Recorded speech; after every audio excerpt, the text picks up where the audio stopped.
Dear scholars, हमारा एक programme the help station में स्वागत है। नाउ अब हम लोग बात करेंगे कि एनालिसिस ऑफ वेरिएंस क्या होता है।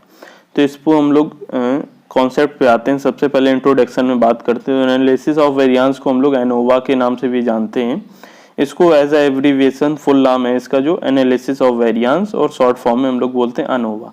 ठीक है, अनोवा एक क्या है, टेस्टिंग का प्रोसीजर है। एज अ बेसिस हम लोग यूज करते हैं किसी भी डिफरेंस के बेसिस पे। कोई जो सैंपल्स होते हैं, 2 सैंपल हैं या उससे भी ज़्यादा सैंपल्स के लिए जाते हैं, उस सैंपल के बेसिस पे, जैसे पॉपुलेशंस का भी होता है या किसी पर्सन्स का होता है, एज अ क्लास में मेजरमेंट निकालना हुआ, उस बेसिस पे हम लोग एनोवा टेस्ट को यूज़ करते हुए, वेरिएंस को यूज़ करते हुए एनालिसिस करते हैं। नाउ नेक्स्ट हम लोग जब बात करते हैं कि जो अनोवा है, इसको जो कंपैरिजन किया जाता है, इसका मतलब होता है कि जो पॉसिबल वैल्यू होती है, जो फैक्टर्स होता है, जो कॉम्बिनेशन फैक्टर्स होते हैं, हम उनको एज अ ट्रीटमेंट के यूज़ के लिए यूज़ करते हैं। एनोवा क्या है, एक तरीके का पावरफुल और कॉमन स्टैटिस्टिकल प्रोसीजर है हमारे सोशल साइंस में, और इसको हम लोग हैंडल करते हैं वैरायटी ऑफ सिचुएशंस में, यानी डिफरेंट डिफरेंट प्लेसेस में और डिफरेंट डिफरेंट जगह। और एनोवा टेस्ट को क्यों यूज़ किया जाता है, इसको मल्टीपल टेस्ट की जगह। तो एनोवा टेस्ट का क्या है प्रोसीजर, कि जैसे हम लोग यूज़ करते हैं इसको 2 या 2 से ज़्यादा ग्रुप में, तो इसका जो प्रोसीजर होता है कि हम लोग जो इसको डाटा फाइंड आउट कर रहे होते हैं, तो before ANOVA this was only the option available to compare means between more than 2 groups. More than 2 groups के लिए जो हमारे पास एक ही ऑप्शन होता है, क्या, एनोवा का, यानी basis of analysis of variance के थ्रू हम लोग यहाँ पर डाटा को मेजर करते हैं। दिस प्रॉब्लम हम लोग मल्टीपल टेस्ट के बेसिस में अप्रोच करते हुए, जब हमारे पास जो नंबर ऑफ ग्रुप्स होते हैं वो इंक्रीज करते हैं, जो सैंपल्स होते हैं वो जो इंक्रीज करते हैं, तो यहाँ पर हम इस अप्रोच को यूज करते हैं। As the number of test increases the probability of making a type 1 error also increase. जैसे हमारे पास सैंपल्स होंगे, प्रोबेबिलिटी के जो नंबर ऑफ टेस्ट इंक्रीज करते जाएंगे, तो जो हमारे सैंपल्स होंगे और जो हमारे पास टाइप 1 एरर होगी वो इंक्रीज करती जाएगी। नाउ कॉन्सेप्ट हम लोग बात करते हैं। एनोवा जो होता है टेस्ट हाइपोथेसिस के लिए, किसी भी डिफरेंस 2 या 2 से ज़्यादा के लिए भी यूज़ किया जाता है। इसको टी टेस्ट के बेसिस पे भी यूज़ करते हैं, ऑन द बेसिस में टी टेस्ट मीन्स 2 मीन्स के बीच में भी यूज़ किया जाता है। इसको 2 से ज़्यादा के लिए भी यूज़ किया जाता है, 2 से ज़्यादा ग्रुप्स के लिए, और we will say that also each other than meaning using t test. ठीक है, इसको मल्टीपल टी टेस्ट के लिए भी यूज़ कर सकते हैं। इसमें टाइप 1 एरर की सिचुएशन ज़्यादा होती हैं, नंबर ऑफ एरर्स की फाइंड आउट की बेसिस पे जो एरर्स होती हैं आने के चांसेस ज़्यादा होते हैं। ANOVA can be use to test difference among several means for significance without increasing. तो इसको ऐसे भी यूज़ किया जा सकता है, टाइप 1 एरर ना आने के साथ साथ भी इसको हम लोग कई जगह यूज़ कर सकते हैं। इसके डिफरेंट एनालिसिस होते हैं, उस बेसिस पे इसको यूज़ किया जाता है। नाउ बात करते हैं कि जो हमारे पास एजम्पशंस होते हैं एनालिसिस ऑफ वेरिएंस के, तो हम लोग इसको यूज़ करते हैं। We assume independent random sampling from each of the populations, are populations, we will say that. तो आर यहाँ पर जो हमारे पास सिचुएशंस है, एजम्पशंस हैं, रैंडम सैम्पलिंग। आर मीन्स जो सैम्पलिंग हमने ली है पॉपुलेशंस की, उसको किस तरीके से डिस्ट्रीब्यूट करेंगे। तो यहाँ पर जैसे कुछ नॉर्मली डिस्ट्रीब्यूटेड है, कुछ मे और मे नॉट भी इक्वल भी है, कुछ इक्वल टू वेरिएंस है। तो उस बेसिस पे हमने यहाँ पर डाटा जैसे निकाला, तो पॉपुलेशन 1 का दिया हुआ है कुछ एनोवा, वेरिएंस हमारा पॉपुलेशन 2 का है, पॉपुलेशन 3 का है। फिर उस बेसिस पे हम लोग देखेंगे कि किस तरीके की हमारी जो एरर के चांसेस हैं वो हैं या नहीं है। ठीक है, उस तरीके से हम लोग मेजर करेंगे। Now ANOVA hypothesis. हाइपोथेसिस हम लोगों ने अभी पढ़ा था कि हाइपोथेसिस क्या होता है। तो इसमें हम लोग क्या करते थे कि प्रेडिक्शन निकालते थे, डाटा का मेजरमेंट निकालते थे, डाटा की मेजरिंग एज अ प्रेडिक्शन हम लोग फाइंड आउट करते थे। उसी तरीके से एनोवा यानी एनोवा की hypothesis, it means analysis of variance. जो हम लोग डाटा निकाल रहे हैं उसके बेसिस पे हम लोग किस तरीके से हाइपोथेसिस करेंगे। नाउ जो हमारे मेन ग्रुप्स होते हैं, जैसे हम लोग नल हाइपोथेसिस पढ़ा, हम लोगों ने अल्टरनेट हाइपोथेसिस पढ़ा, तो एच नॉट हम लोग एज ए नल के लिए यूज़ करते हैं। जैसे कि तो यहाँ पर जो अल्टरनेट हाइपोथेसिस होता है एनोवा का, उसको at least 2 of the means are not equal, यानी 2 से कम हमारे पास इक्वल नहीं होने चाहिए जो हमारे पास डाटा। इट मीन्स जैसे μ1 इक्वल टू μ2 इक्वल टू μ3 है, तो इस तरीके से कम 2 से ज़्यादा इक्वल नहीं होने चाहिए, और इनको हम लोग ऐसे नहीं फाइंड आउट कर सकते हैं एनोवा में। The test static for ANOVA is the ANOVA F static. इसको हम लोग ऐसे भी बोल सकते हैं F static, it means we will say that ANOVA hypothesis. Now one an way ANOVA, तो वन वे एनोवा क्या होता है और एन वे एनोवा क्या होता है, इस कॉन्सेप्ट पे बात करेंगे। तो वन वे एनोवा मीन्स जो हमारे पास एनालिसिस ऑफ वेरिएंस है, जिसको हम लोगों ने नेम दिया है, इसलिए नेम दिया है कि यहाँ पर जो वेरिएबल्स होगा वो independent variable at a time केवल एक ही वेरिएबल लिया जाएगा, कंसीडर करेंगे जो हम लोग, इस वजह से इसको हम लोग वन वे बोलते हैं। एन वे मीन्स होता है जो हमारे पास वेरिएबल्स होंगे ऑन द टाइम जब हम लोग एग्जामिन करेंगे तो एन इंडिपेंडेंट वेरिएबल्स होते हैं, यानी नंबर ऑफ वेरिएबल्स हमारे पास ज्यादा हो सकते हैं, एक से ज्यादा हो सकते हैं at a time, at a situations, at a place. उस तरीके से हम लोग इसको एन वे एनोवा बोलते हैं। Now with in the group हम लोग बात करते हैं कि वेरिएंस और एरर वेरिएंस क्या होता है। तो इस तरीके से यहाँ पर डिफरेंट पॉइंट्स दिए हुए हैं कि जैसे imagine you can data set the average voice pitch for male and female.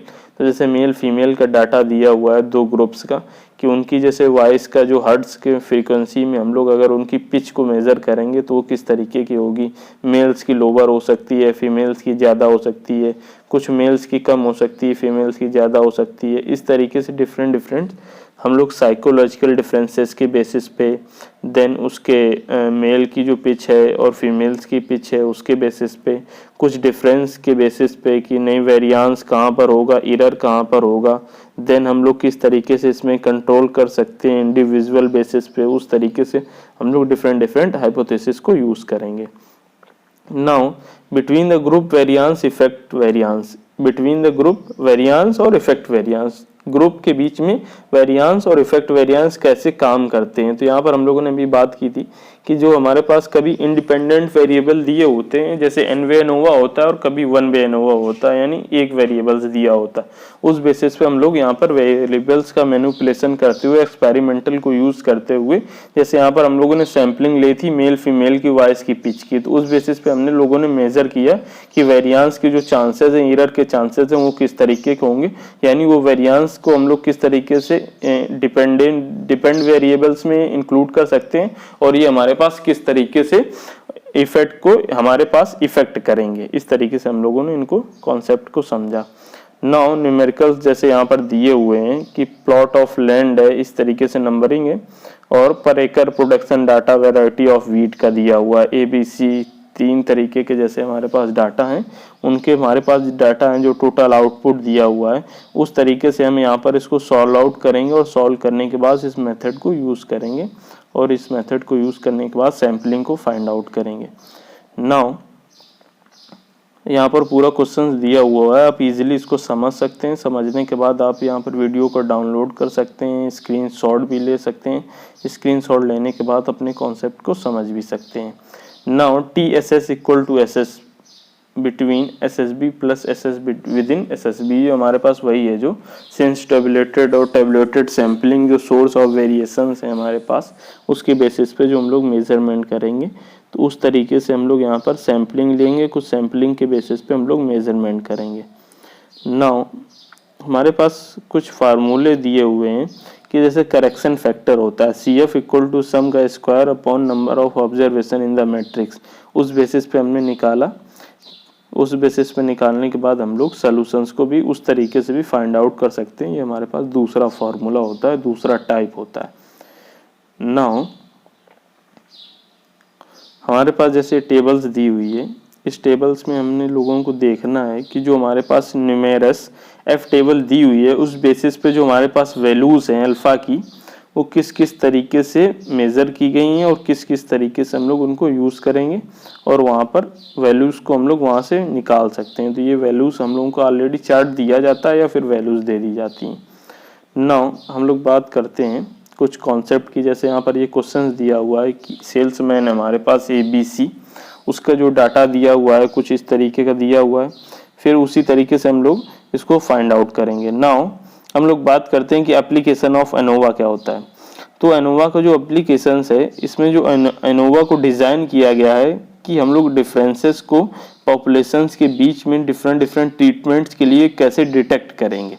Detect करने के लिए देन सेकेंड कॉन्सेप्ट है एज अ जॉइंट टेस्ट के लिए, यानी जो हमारे पास इक्वलिटी है सेवरल पॉपुलेशंस की, उसको हम लोग साइमल्टेनियसली कैसे यूज़ करेंगे on the basis of testing.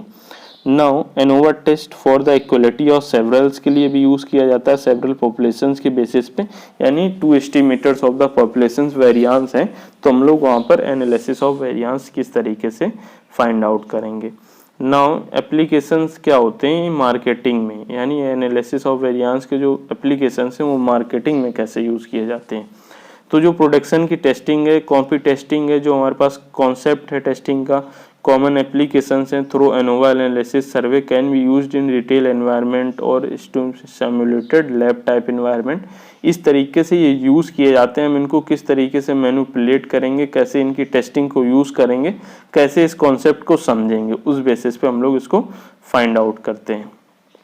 Now जैसे हम लोग मार्केटिंग मिक्स वेरिएबल्स के बेसिस पे भी इनको यूज़ करते हैं। मार्केटिंग मिक्स हम लोगों ने कॉन्सेप्ट को जैसे मार्केटिंग में ही स्टडी किया होगा कि डिफरेंट डिफरेंट प्राइस होती है, प्लेस होते हैं, प्रमोशंस होते हैं, स्ट्रेटजीज होती हैं, सिचुएशंस होती हैं, टाइप ऑफ सिचुएशंस होती हैं, उसके बाद हम लोगों को प्रोसेस होता है, नंबर ऑफ पीपल्स इंक्लूडमेंट होता है, फिजिकल एविडेंस होते हैं। उस बेसिस पे हम लोग मार्केटिंग मिक्स को यूज़ करते हुए, डिफरेंट वेरिएबल्स को यूज़ करते हुए, एज अ प्रमोशन टेक्निक्स को यूज़ करते हुए इसका एनोवा का यूज़ करते हैं। एनोवा का प्रोसीजर क्या होता है, ये हमारे पास एक तरीके का जो हमारे पास जैसे 10 स्टेप्स हैं हमने यहाँ पर इंक्लूड किए हुए हैं कि फर्स्ट पॉइंट हमारे पास डिस्क्रिप्शन ऑफ डाटा क्या होगा, सेकेंड में assumptions. Assumptions means along with the assumptions we represent the model each design we discuss, यानी जो हम प्रोसीजर ले रहे हैं, जो डिज़ाइन ले रहे हैं, उस हर एक डिज़ाइन को हम लोग को फाइंड आउट करना है।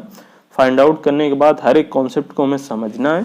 समझने के बाद हर एक हाइपोथेसिस, टेस्ट स्टैटिक्स की और डिस्ट्रीब्यूशन का डाटा है, हमें उसको लेना है। उसको लेने के बाद हमें डिसीजंस निकालने हैं। Now calculations of test statistics लेने हैं, उस तरीके से हम लोग कैलकुलेशन करेंगे on the basis of arithmetic calculations है या फिर हमारे पास एनोवा की कैलकुलेशन है उसके बेसिस पे। नाउ स्टैटिस्टिकल डिसीजंस भी होते हैं, कंक्लूजन्स होते हैं, डिटर्मिनेशन ऑफ पी वैल्यू होती है। उस तरीके से हम लोग इन एनोवा प्रोसीजर के 10 कॉन्सेप्ट को, प्रोसीजर को याद में रखेंगे, हमारे लिए बहुत ही इंपॉर्टेंट है। नाउ हम लोग बात करते हैं टू वे एनोवा क्या होता है। टू वे एनोवा एक तरीके का, ये भी एनालिसिस ऑफ वेरिएंस की जो टेक्निक है, इसको हम लोग on the basis of 2 factors के यूज में यूज़ करते हैं। तो यहाँ पर जो एग्जांपल्स जैसे हमने लिया हुआ है कि एग्रीकल्चर आउटपुट में be classified on the basis of different varieties of seeds, एक हमारा पॉइंट हो गया। Then also on the basis of fertiliser, यानी हमारे पास 2 फैक्टर हैं, एक फर्टिलाइजर का फैक्टर, एक सीड्स का फैक्टर है। यानी कभी कभी जो हमारे पास जो हमारी फसल तैयार होगी वो कभी सीड्स के ऊपर भी डिपेंड करेगी और फर्टिलाइजर के ऊपर भी डिपेंड करेगी कि हमने किस तरीके के फर्टिलाइजर अपनी फील्ड्स को दिया हुआ है। तो ये हमारे पास होता है टू वे एनोवा।